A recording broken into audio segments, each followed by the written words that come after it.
வணக்கம். செய்திகள் வாசிப்பது சரவணா. கேவிகுப்பம் தொகுதிக்கு உட்பட்ட காளியம்மன்பட்டியில் காளியம்மன் கோயில் தேரோட்டம் வெகு விமர்சையாக நடைபெற்றது. வேலூர் மாவட்டம் கேவிகுப்பம் தொகுதிக்கு உட்பட்ட காளியம்மன்பட்டியில் உள்ள காளியம்மன் கோயில் தேரோட்டம் நடைபெற்றது. முன்னதாக காளியம்மனுக்கு சிறப்பு பூஜை அபிஷேகம் நடைபெற்றது. அலங்கரிக்கப்பட்ட மூலவருக்கு சிறப்பு பூஜைகள் செய்யப்பட்டு தேரில் அமர்த்தப்பட்டு தேரோட்டம் நடத்தப்பட்டது.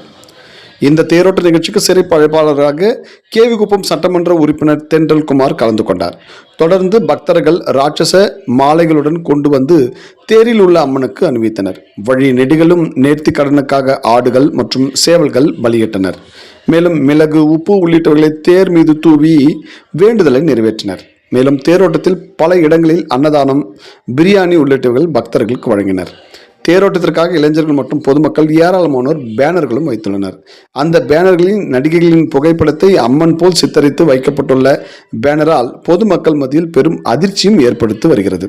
இந்த பேனர் சம்பந்தப்பட்ட இந்து முன்னணியினர் தங்களுடைய கண்டனத்தை தெரிவித்து வருகின்றனர். செய்திகளுக்காக ஏழுமலை.